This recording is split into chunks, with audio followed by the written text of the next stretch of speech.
What happens when something can't be recycled? Well, the simple answer is we bury it or burn it like Michael Jackson did to a shot hood. And for most plastic, this is exactly what we do. I call it the set it and forget it plan. But scientists and companies alike are pitching a new solution called chemical recycling that could help turn the unrecycled plastic away from the dark side. However, some people aren't buying it. Now I know, isn't chemical recycling just recycling? It still has recycling in the name after all. Well, depending on who you ask, no. But to understand why people feel some type of way about chemical recycling, we have to dig a little deeper.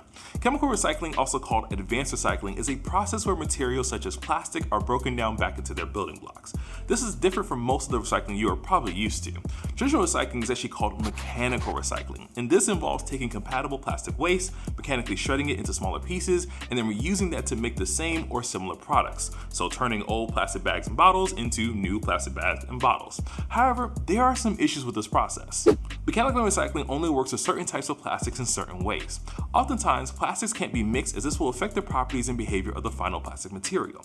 Plastic can also have other additives like colorants that can make the recycled plastic unusable or undesirable in many cases. But worst of all, mechanical recycling is not infinite. When shredded and heated repeatedly, plastics tend to degrade, which means they can't be used for what are called high-value products.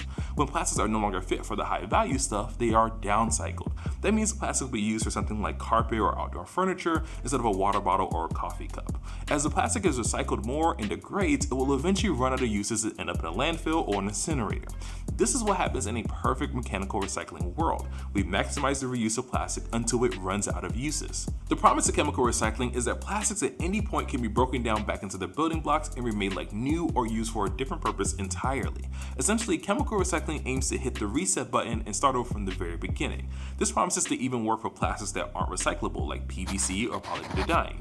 But how exactly does this work, and will it really make a difference? Chemical recycling can be broken down into four main techniques: pyrolysis, gasification, hydrogenolysis, and enzyme recycling.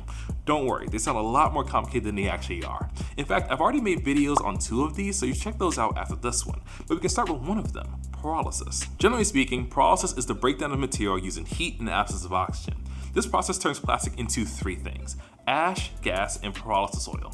The oil is the main attraction here, since it can be used as both fuel for industrial engines or as a source for plastic raw material. We're basically turning plastic into something like crude oil, which is where the plastic comes from in the first place. The downside here is it's expensive all around. Plastic pyrolysis plants are expensive to build, the oil they produce is expensive compared to crude oil, and generating new plastic from pyrolysis oil can be more expensive than just using plastic made from regular dinosaur juice. There are other issues with this process, but like I said, there's a video for that. Gasification, on the other hand, is when you take pyrolysis a step further. While pyrolysis takes place with no oxygen from 300 to 650 degrees Celsius, gasification uses steam mixed with a controlled amount of oxygen from 500 to 1300 degrees Celsius. This high heat and flowing gas breaks down the plastic just like pyrolysis, only this time instead of pyrolysis oil, you end up with what's known as syngas. Syngas, or synthesis gas, is a mixture of hydrogen, carbon monoxide, and carbon dioxide. Just like with pyrolysis oil, there are a lot of things you can do with syngas. In fact, one could argue that it's more useful than pyrolysis oil. Syngas can not only be used as a precursor to synthetic natural gas, it can be used to make other chemicals like methanol, used to make the fuel for fuel cells that produce electricity, or used to make plain old gasoline. As you can see, syngas is a pretty high value when it comes to finding renewed purpose for those dollar store flip-flops. But why don't we build a bunch of gasification plants if syngas is so useful? I think I smell a theme in this video. Just like pyrolysis plants, gasification plants are also very expensive to build. While on paper the math can make sense, gasification plants are seen as risky. Even though technology used in pyrolysis and gasification plants is nothing new, without established buyers and suppliers, putting up large amounts of money to build a large-scale facility seems like a bad idea even to a reckless investor. Unfortunately, hoping to save the planet doesn't pay the bills, at least not so far. To avoid this, engineers and scientists are working on smaller, modular, advanced systems that can hopefully process more material with less resources. The hope is to use these to reduce the initial cost and make this a more reasonable financial investment. Another technology that's hoping for the same treatment is hydrogenolysis. Now, hydrogenolysis is kind of like pyrolysis with less heat. Instead of an oxygen-free environment, hydrogenolysis requires a hydrogen-rich environment at temperatures around 200 to 300 degrees Celsius. Along with the appropriate catalyst, this produces both gas and liquid hydrocarbons. These are smaller carbon and hydrogen compounds that can be processed into other types of fuel or again used to make more plastic. Just like pyrolysis or gasification, hydrogenolysis has the potential to give new life to plastic materials, but requires less energy to do so since it uses less heat. According to some studies, hydrogenolysis is even better since it converts more plastic to the right size hydrocarbons for jet, diesel, and gasoline fuels. While hydrogenolysis as a chemical technique is nothing new, it's pretty new to the space of chemical recycling, and there's still a lot of work to be done to find optimized catalysts and conditions that can make it even more efficient. Speaking of efficiency, it's the name of the game when it comes to our last form of chemical recycling. Enzyme recycling was born out of nature's attempt to fix the plastic problem for us. Back in 2012, researchers out of Osaka University discovered an enzyme called leaf branch compost cutinase that could eat PET plastic, one of the most commonly used plastics in the world. Since then, researchers and companies alike have been developing enzymes called PETases that can do this faster and more efficiently. On the industrial side, one of the biggest players in the space is Carbios, who opened their enzyme recycling facility in September of 2021. These enzyme recycling plants aim to use PETases to recycle plastics that are hard to mechanically recycle, like those found in clothing. While you can find plenty of fanfare and articles about Carbios and enzyme recycling as a whole, there isn't a whole lot of information out there on how feasible this technology can be on the industrial scale. It sounds great on paper. Take some enzymes, sprinkle them on some plastic, and boom, they're recycled. But what isn't so clear is what the large-scale throughput actually is, and can it break down other types of plastic. Enzyme recycling has a lot of promise, but many are still waiting to see if Carbios can really pull this off before jumping on the hype train. And that's the thing. All four of these technologies make sense on paper, but we are in the middle of the proof of concept phase at the industrial scale with many of them.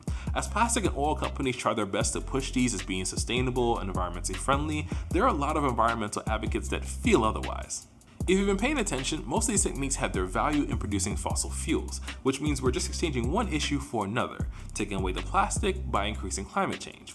Another issue is these processes are technically non-renewable since they require plastic to work. That plastic comes from fossil fuels, which are finite, far more finite than solar and wind. Now, the intent is for the cycle to be closed, but that's not possible if we're left with things like ash or using the recycled plastic for a different purpose. Therefore, new plastic will always be needed. But the biggest issues that detractors have with chemical recycling is it tends to be energy intensive. It takes energy to make the plastic in the first place, and it takes energy to break it back down. While current chemical recycling projects claim the process generates enough energy to sustain itself, that doesn't match their consistent failures to meet their technological and financial targets. Something about this just seems a little bit fishy. To those who oppose chemical recycling, they see this no different than just burning plastic in an incinerator. And to some degree, they're right. Depending on implementation, chemical recycling is just glorified incineration. But again, that comes down to implementation. Like with any new technology, it's going to take some time for us to figure out how to make this work long term. While I agree with many of the points of detractors, I think to write off chemical recycling at this stage is a bit too early. The reality is we've been telling people to reduce their use of plastics since the 70s, and yet the rate of plastic production hasn't slowed down yet. The other thing to note is most of these detractors focus on pyrolysis or gasification, while ignoring enzyme recycling, which still falls under the chemical recycling umbrella. Again, I'm all for reduce, reuse, recycle, in that order. But I think it's important for us to see where we can improve at each of these stages. While I wish I was getting some fact check from the plastic and oil companies to make this video, I'm not. I just like to talk about science and give you the information to figure out where you land on our issue of plastic waste. Thanks for watching and sharing, and as a thank you, I want to share this video on how compostable straws still suck. Plastics tend to degrade, which means they can't be used for what are called high value products. You really would do that right now. Okay. Try that again, that was a good run too.